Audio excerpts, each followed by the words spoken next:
here. I'm here today to do my top 5 most surprising reads of 2019. Although there were a few, these 5 were the ones I specifically wanted to mention, and they are done in no specific order. I just starting at the top of the list I made and going to the bottom. The first book that I was surprised by was The Immortal Life of Henrietta Lacks.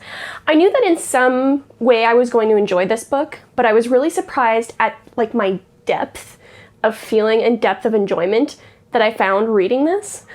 I found it really interesting, and I loved hearing about the history of both Henrietta Lacks and the history that her cells played as the HeLa cell line in medical research, and just overall I enjoyed this book way more than I was expecting, even though I wasn't really expecting to dislike it. The second book on my list is Moneyball by Michael Lewis. I'm not really a sports fan in really any capacity, but I read it because I thought the concept was kind of intriguing, and then I ended up enjoying the book a lot more than I expected. I found that they did a really good job of balancing the sports and the stats, and that just really furthered my enjoyment of the book itself.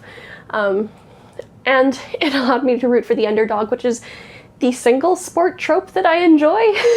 My third surprising read was the Three Dark Crowns trilogy. I picked up the first book thinking I was going to read it, be meh, and then put it down and not finish the series. And while I wouldn't say it was my favorite reads of the year, I was very surprised at how much I looked forward to reading the next installment in the series. It just really took me by surprise at how much I enjoyed the first book and how much it built up for the rest of the series. And the next 4 books just played out really, really well. And I was just gobsmacked at how much I looked forward to reading the next installment. My fourth surprising read was Shadow of the Fox by Julie Kagawa. My anticipation for this book was very similar to that which I had for the Three Dark Crowns series. While I expected to probably enjoy it on some level, I didn't expect to get that immersed in the story or be that invested in the characters. I loved the 2 perspectives we went from, and I loved the journey that they took together. And they have a special place in my heart now. It's definitely one of my favorite reads of the year. And then my 5th surprising read of the year was From Hell by Alan Moore. This is a kind of horror graphic novel, neither of which that I read particularly often, although I do enjoy some horror. It's not a genre I typically pick out for myself. And the same with graphic novels. It's not something that I usually pick up to read.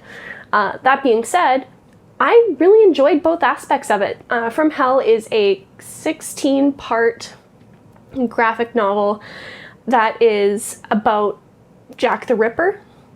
And it's just this really dark kind of speculative story about what happened and who was involved. And it was both interesting and completely horrifying. And if you like Alan Moore, you like graphic novels, you like horror, this is probably a book that you'll enjoy. I'm going to specifically call out Daniel Green here because it was a video of his that I watched that led me to want to read this. He does a good job with both interviews and book reviews, so I'm going to include a link below in the description and up in the corner if you guys are interested in checking out his channel. And with that, I will leave you guys to the next video. That was all I had to say about my top 5 most surprising reads of the year. See ya!